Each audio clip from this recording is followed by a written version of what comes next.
Yes. All right. So let me start. Let's pray together quickly.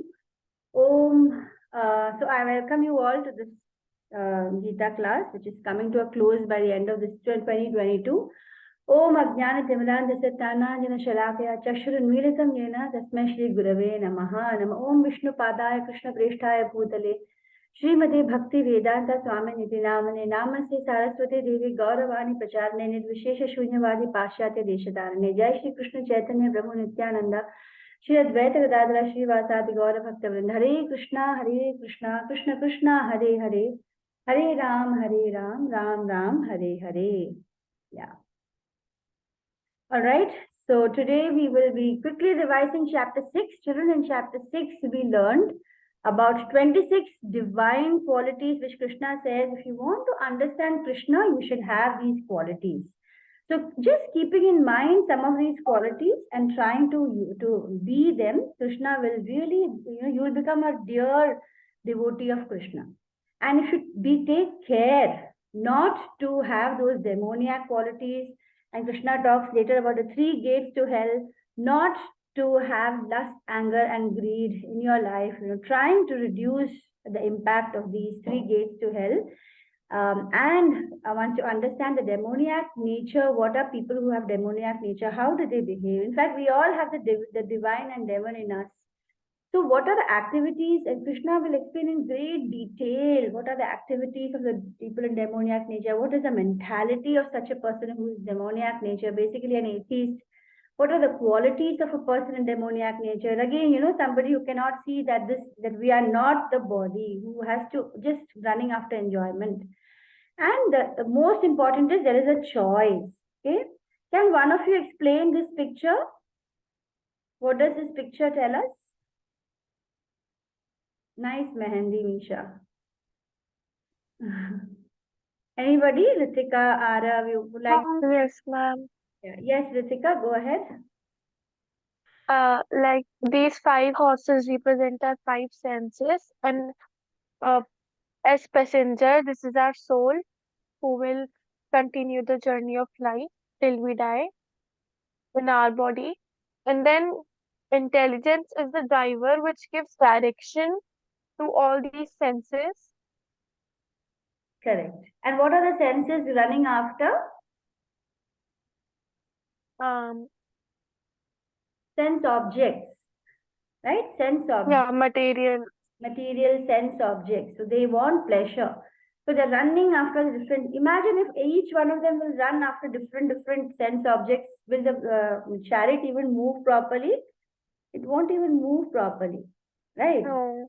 So if you want to give direction, you want to achieve the goal of this life, you need to control them, right? And how will you control them? You control them with your intelligence. So the mind are those reins, okay, those ropes. So you will control your mind, which is running after the sense objects, because through the senses, by using the intelligence, you will give directions to your intelligence, and you are the soul. So you are actually the highest. You're in control, but we forget. We just allow our mind to go where it wants. We allow our intelligence to follow the mind and run after senses. We don't use our intelligence to go in the direction which we should go as a human being. Okay. So today, since we are coming to the close quickly of the Gita class, again and again, children, although, sometimes we feel that, oh, people who are chanting and doing kirtan, what kind of people, you don't look up at them. You don't realize that the holy name they are chanting is actually a sacrifice they are performing, not only for them, but for the benefit of the whole world. So never look down upon chanting. Chanting is something is much needed. It's, I don't know how much I can tell you how important it is to chant the Gita shlokas, to chant the Maha Mantra, or any chanting which is transcendental. You need to constantly do that. Otherwise, the mind is so slippery and it's so naughty and mischievous. It will take you here and there. If you want to control your mind and purify your thoughts, there is only one. In so many scriptures, they say in Kali Yuga, there is only one solution, is to keep the holy name on your tongue and to keep Krishna in your thoughts, and constantly speak or try to talk about the Bhagavad Gita and its teachings. so that you will also create a world where people realize that there is a supreme personality of God and we need to follow his directions and we understand our position in this world. So the holy name is more merciful than Krishna himself, because Krishna doesn't come everywhere himself, right? But in his name, Krishna is there. So the name is more merciful. The moment you say the name, you become pure. The holy name is the only way out of the material world. Children, you are lucky you're attending this class, because you know now that there is much more than the material world. If you look up at the sky, you can see the sky, so many stars, but all the universes and everything now because of the Gita, is all part of a material world. There is a spiritual world which is totally different and we need to go back. The scriptures are telling us that, and it can be only understood by listening. You can't get proof for it. Over the years, we have lost track in our journey of holy name, and nowadays people feel it very fashionable not to be religious, or not to be devotional. 5 principles you need to do, children, whenever you decide that I'm going to chant for some time today and give some 10 minutes every day. First start preparing for it. Have a posture. Your posture for chanting, you should be respectful. The pronunciation should be clear and you should be listening to your voice. You must protect yourself from distraction and you must be in a prayerful mood. So how do you prepare? Suppose you want to get up a little earlier. Visha was saying she gets up at 7 o'clock, I think so. So whatever time you're getting up, get a little earlier. How will you do that? Try to sleep a little early.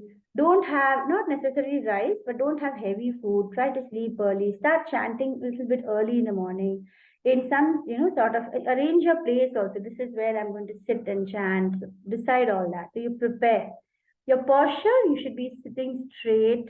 It helps you to concentrate better. If you're sleepy, don't be, bending. You can stand up. Some people even stand on one leg for some time so that they don't feel sleepy. Like when you're preparing for an exam, you wash your eyes and all, right? You want to stay awake. This is the exam of life. When you die, you want to think of Krishna. So it's an exam of life. So you need to prepare for it. How will you prepare? By regular chanting. And you have to practice to have a good posture. And when you take care of all that, you'll be disease free also. Pronunciation is very important. You have to listen very attentively. So it says, Ritika, can you read this slide? The white part? Yes, Pat. So many times this chanting, it is not so nice. It is slurred. It is unclear. We are not trying to be fast. We want to hear, and we should worship the holy name when we utter it.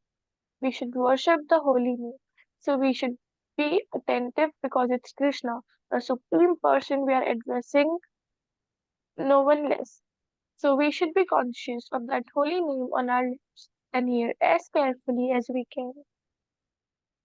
Yes, so this is said in some speech. That's why the lines are like that, random without full sentences. Because Srila Prabhupada is giving this lecture in the year 1971 in New York.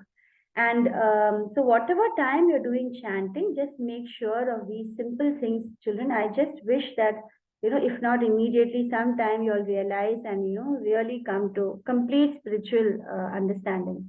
You should protect yourself from distraction. The mobile will be there. You want to check your WhatsApp. Suddenly a message is there, but you have to guard yourself from sleep, from the people around you. Try to have devotees as friends, whenever it's possible. And your mood should be prayerful. So never it's okay. What they say, even if you chant without any concentration, also the name is so powerful, it will have influence. Even if you listen, it has powerful influence on you. But try to chant with Sambandha and Prayojan. Sambandha means to have established a relationship, Slowly build a relationship of love and you will find tears will come in your eyes as you can really talk. As you're chanting, you can feel Krishna's presence and you can talk and have an association, Sambandha with him. And Prayojan, you will not chant for any, material desires. You will, as soon as the desire will come, you'll quickly say, Krishna, your wish. Krishna, it's your wish. If you want, let it happen. If you don't want, I know it's for my good. And the prayojan is only to achieve devotion. Only prayojan is to achieve love for Krishna. And then your whole life will be much more peaceful. And all the benefits of Gita you will definitely get if you can do these things, okay? So then in last chapter, we learned whether you want to do divine acts or you want to do demoniac acts. There's a choice, and we learned about the inverted tree before that. And the divine qualities are so many. You can choose any some of them and regularly try to be like that. I'm going to be forgiving. I'm going to be charitable. I'm going to have self-control. I'm going to be simple. I'm not going to complex my life. I'm going to be non-violent. Okay, let me not hurt anyone. Let me, be renunciate. How do you be a renunciate? In chapter 18 tomorrow, the whole chapter is about what is renunciation. We learned in the Gita, renunciation is not to stop all the work and go into the forest. Renunciation is a lot more, which we have understood. You give up your desires, you give up your sense of possession. So many things are there, and there'll be more next when you come next Sunday. In that chapter, you will understand what is real renunciation better. Krishna will explain again, although he has already explained. Tranquility is calm. When you learn to be calm, you learn to be brave, you're clean, you have determination, you have interest in studying the scriptures. That is, study of Vedas means you want to know what are these scriptures which the great sages of India have written. Surely you respect it, you want to follow it, and you're gentle, you're modest, you're truthful. Okay, so there are so many. You can always go through them. It's all over in the Bhagavad Gita, and especially in chapter 17, which we are revising. And try to guard yourself from these 6 demoniac qualities. They are short form, we can just remember chip. What is the full form of AACHIP, Misha? Can you look at AACHIP and say what is the full form from this slide? What is A stand for? What is A, second A? What is C? What is H? What is I and what is P? Which are the demoniac qualities? You should try not to have them. Misha? You're muted. Pride, arrogance, anger, harshness, and ignorance, and Conceit. Okay. Conceit is false. Yeah, false ego, everything that is false. Ignorance. You try to gain knowledge. You don't be harsh. You don't be angry. You don't have pride or arrogance. So this is what we learned last class. Today we are going to learn a very important teaching, and as important, that's why I'm not doing a story also today. It's about lifestyle choices. Okay. So what are the lifestyle choices and what are the consequences of the choices you make? So in this chapter, mainly 3 areas. You're going to learn about what is Arjuna will ask a question in 17.1 and Krishna will answer based on the main principle. And then what are the different aspects of lifestyle and what should you choose? And then finally, Krishna will conclude. So these are the further divisions where Arjuna will have a question, Krishna will answer about the 3 modes. It's about faith.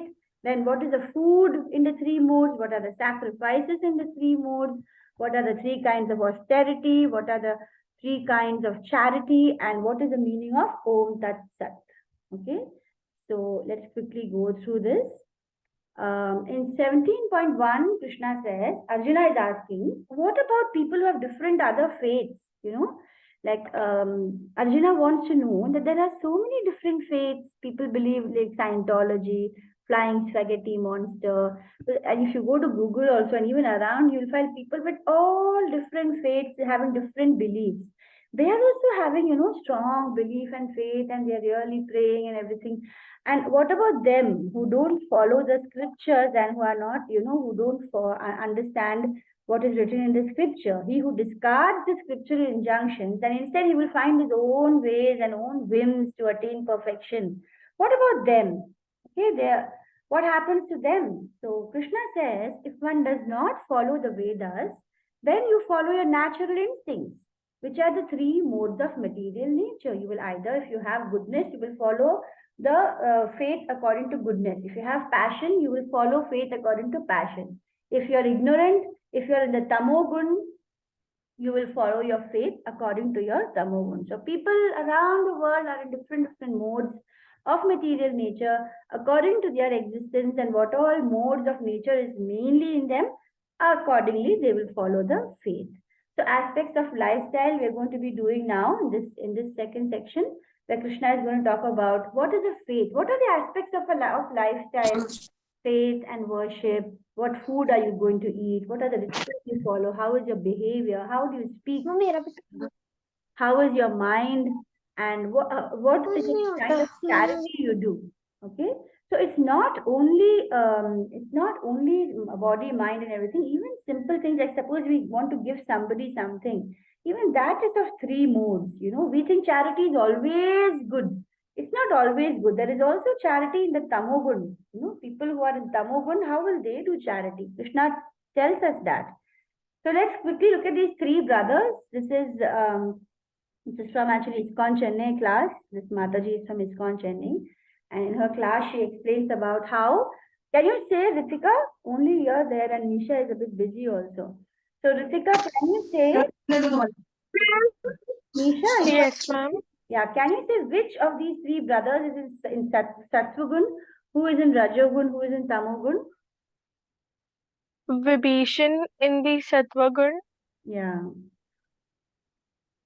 Ravana in um, Rajogun, and yes, Kumbhakarna in Tamagun. correct. Very good. So it's you can see Vibhishan, though it's his own brother, he knows what is right, what is wrong, and he knows that going and helping Ram is the right thing to do. And in his home also, he has filled it with Ram, Ram, Ram written, and he wants to fill his mind and thoughts with Ram because he knows the purpose of life and he's very spiritual. But Ravan is very, very greedy. He is the personification of greed. He wants anything good he sees, he wants that. He wants everything that is beautiful or rich. He wants to, rule the world and forget about God. He wants Sita Devi to forget Ram and, be with him. So that is the height of his greed. And Kumbhakarna is like all the time just eating and sleeping. In fact, he used to, they used to serve him sages. He used to eat big, sannyasis up, sages. He wanted to just eat and sleep all the time. And although, such tamogun people, they may have big things, dreams and all. I'm going to be good, I'm going to do good things and all. But then ultimately they can't do anything because they're so ignorant, they only can eat and sleep. That's it.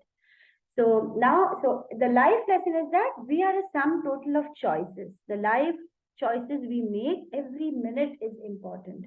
Men in the mode of goodness, what do they worship? If they are in Sattvagun, they usually worship different gods, any god. Whatever demigod they are worshipping, usually they ask for something in return, but they are worshipping demigods. Those who are in the mode of passion, they worship demons. Now, who are the demons? Demons can be the demon. Like they say, oh, Ravan is great, oh, Kumbhakarna is great, oh, Karna is great. They'll talk about all the demons and they'll say these are great people. And you can see some of them worship their bosses. They'll do anything for their bosses. Like you can see in these pictures, you can see the ancient times they're worshiping the king. So we have famous stories of great saints who sing so beautifully. I think so. In Akbar's court, I don't remember exactly who, but they called him the saint to sing, and he refused to sing. He said, "Sing about me. Stop singing about God. Sing about me." He says, "No, sorry, I don't want to sing about you. And don't waste my time calling me to your court because I only want to sing about God." And so those who are in Sattvagun, they always want to be praising God, singing the glories of God. Whereas those who are in Rajogun, they're so after greedy, they're so greedy about material things. They'll start praising and praising their bosses and they want things all the time. So they'll be after demons. And those who are in the mode of ignorance, they even worship ghosts. Like, they go in the midnight and they want something in return. Maybe they want to put a curse on somebody who they feel did something, all kind of, unnecessary things. They'll be in the mode of ignorance. Best is, in everything, instead of following the three gunas, like Rajogun, Tamogun, and Sattvagun, it's best to be in Shuddha Sattva, which is, very pure, where you believe that there's only one Supreme Lord. By definition, actually, there is only one Supreme Lord. So many demigods are by definition not there because he's also actually, they all come from him. So this life lesson tells us don't get shortchanged and don't settle for less than what you really deserve, because what you deserve is Krishna, the supreme personality of Godhead. Then why, a question may come, why are there so many religions if there's only one God, one supreme God? Why are there so many religions? Well, if you look at the slide, you can see that the answer is because everyone has a natural instinct. Some want this, some want that. And Krishna, he allows everyone to have according to their desire. In fact, the whole material world is created to fulfill the desires of some of the souls like us. So those who want, so to enjoy, suppose lot of beautiful ladies and all, he's created one heaven, which is the higher planets in the material world. And those who follow Islam, like they want to go to that heaven. They think, oh, I want so many apsaras and everything, and that's their aim in life. So according to people's natural instinct, God allows them. Come on, you want this, have it. You want to eat all the time, come on, you can be born as a pig, fine. So Krishna will, and you don't want to think of me, okay, you can be a dog. You don't want to chant, you don't want to, understand what's your position as a spirit soul, you can be what you. He allows people, according to their different interests. Don't want to think of me, fine, be an atheist, but he is there in everyone's heart. And the message, if you go deep into any religion, you find the message is the same, which is love God. And if that is a message, the religion even makes sense. Otherwise, it doesn't really make any sense. There are also people who undergo severe austerities and penances, which are not recommended. Like, even when you see this Hiranyakashipu and all, they do so much of penance, but Krishna actually doesn't recommend. The scriptures do not recommend such kind of penance where, you are actually wanting something material. And even in fact, Dhruv, he had done severe penance so much so that it was difficult for people to breathe. And he actually wanted to have a kingdom much bigger than his father's because of the way he was insulted. But as soon as he saw Krishna, when he appeared, Vishnu appeared in front of him, he forgot what he wanted. And Vishnu, and he in fact felt embarrassed. Oh my God, I wanted something so stupid and material when there's a lot to go after. And then he realizes, and then the Lord says, no, you can rule the kingdom for many, many years, and then you will come back to the spiritual world. So these are the different examples. Then the food, Krishna talks about food. So Ritika, I think, is already a vegetarian. Misha, I don't know. But it's not only about vegetarianism, it's about having fresh food. Food also people choose according to their own modes. The moment you choose the food that you eat also, it's in the food of goodness or passion or ignorance. So Krishna is actually telling us what is a good food also in the Bhagavad Gita. Krishna says that food in the mode of goodness, it increases the duty. What are the benefits? Increases life. It gives you strength, health, happiness. You feel satisfied. They are sweet, they're juicy. They can have some fat like ghee or whatever fattening. They're palatable, they're tasty. And Ayu Sattva Bala. These are the three things you get from food like that. Foods that are too bitter, sour, very salty, very pungent, very dry and hot. Such food is usually liked by people who are in the mode of passion. And they do cause, acidity and pain and distress and disease. So we are what we eat. We have to understand that. In fact, people who eat food that is cooked long back or which is tasteless or which is stale, like all these the meat, and they even decompose. As soon as somebody dies, they immediately start decomposing. Immediately. If suppose a human being dies, within a few hours, you go to a dead person's house, you need to take a bath. I mean, there are germs, it's decomposing, it's unclean. And people who like to eat such unclean food, which actually nobody should be eating, they are in the mode of ignorance. They think that they are having, in fact, there are people who eat cheese which have live worms and they think it's very tasty. They are basically in the mode of ignorance. So these are the different foods and what are the results. If you have food regularly, which is tasteless and decomposing, you will have some sort of infection, diseases, early death. They'll contaminate you. Whereas if you're having all the time spicy and very hot and burning food, then you will get some sort of distress. There'll be some sort of misery. Whereas if you choose to eat wholesome food, which is juicy and pleasing, then you will get long life, you'll have strength, you'll be disease free, you'll be happy. But above all these three foods, the best food is Shuddha Sattva, where you offer all these sattvic food to God, and Krishna actually will bless that food, and then it becomes even tastier. If you even try, offer it sincerely to God, and then you have it, the food itself will be tasting better. So those who are followers of Krishna, we don't even call them vegetarians, we call them prasaditarians because they eat only the Lord's prasad. They always offer and then they eat. Of sacrifices, Krishna says that the sacrifice is also of three types: the goodness, passion, and ignorance. Goodness is those who follow their duty, they have no desire for reward. And those who are in the mode of passion, they always are doing some sacrifice and pujas and whatever, Satnarayan puja and this, that, always for some, okay, I want wealth, I want, they have some desire. And they also want to show off. Okay, see, I have so much wealth, I'm showing it off. And those who are in ignorance, they don't even follow. They don't even want to follow any rules, no direction of scripture. They don't chant. They don't even give the remuneration for free. They don't follow the scriptures. But that sacrifice, this is the same. These are the verses where he says sacrifice performed in these different three modes.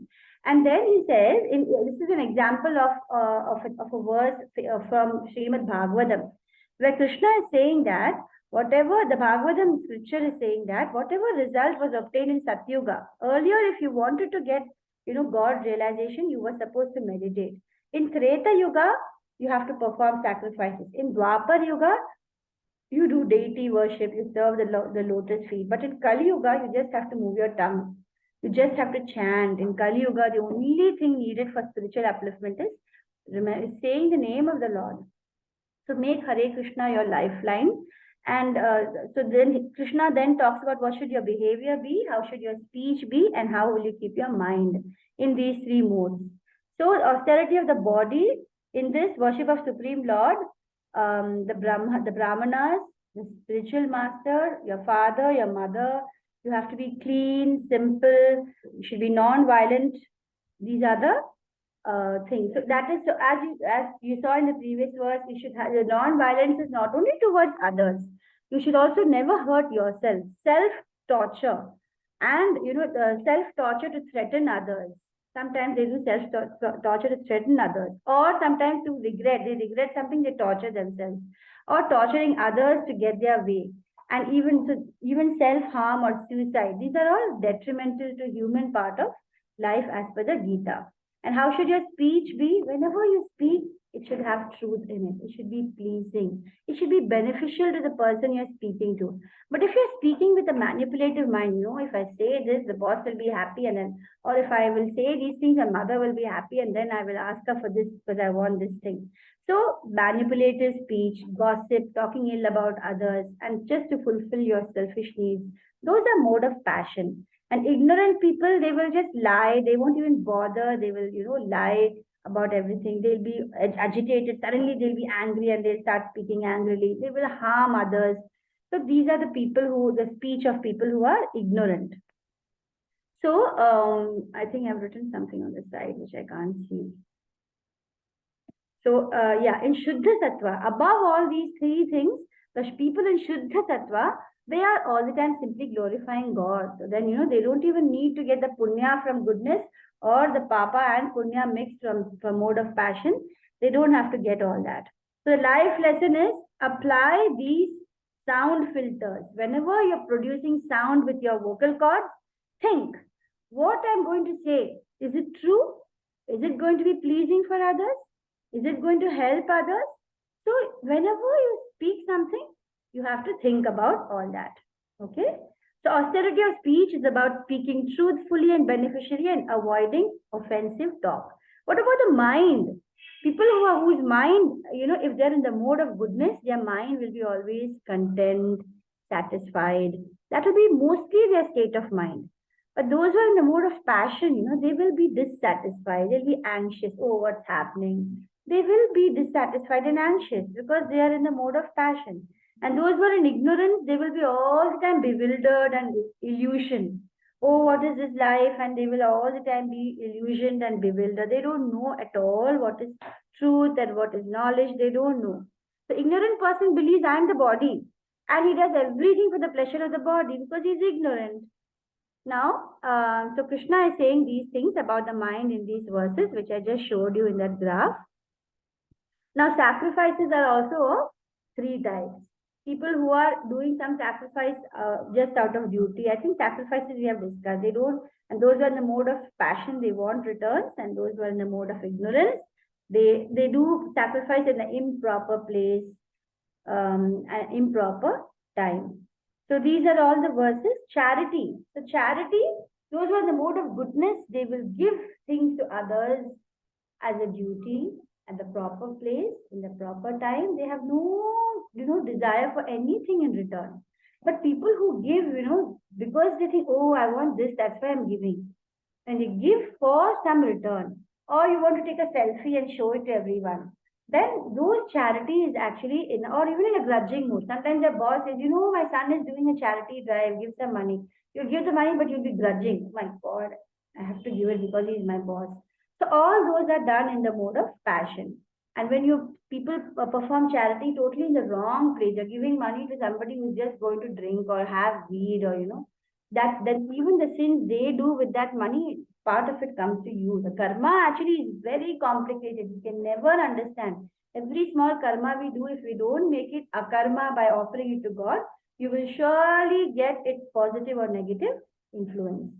So when we do anything for Krishna, Krishna will reciprocate. That's why the main thing that we're constantly saying is that you have to try to develop Krishna consciousness every minute. You will find in chapter 18, Krishna will say. So in fact, not only all the things in charity, you give your talents, you give your abilities, everything for the pleasure of the Lord. So let's come to the end of the chapter. Hari Om Tat Sat. Only 3 minutes are left. We'll finish easily. So from the beginning of creation, the 3 syllables, Om Tat Sat. These 3 have been used in all the Vedic chanting. So some people say the Vedic hymns don't talk of Krishna. They are praying to all different gods. But then the very word Om itself means the Supreme Lord. So Om means Vishnu or Krishna, and it helps one to remember the Lord when you say Om. Krishna says in the Gita in chapter, I think so in chapter 10 or 11, Vibhuti, that one in chapter 10, he says that the Om is me. Tat tells us to become detached, describes a detached kind of work. Tat for the sake of liberation, and Sat is when you dedicate for Krishna. Sat is, the Sat, the truth of the Lord. So Om Tat Sat is the absolute truth, is the objective of all devotional sacrifice, is indicated by the word Sat. So 17.28, I think that is the last verse. Ritika, you would read this 1728 explanation. Yes, ma'am. They are called asat and are useless both in this life and the next.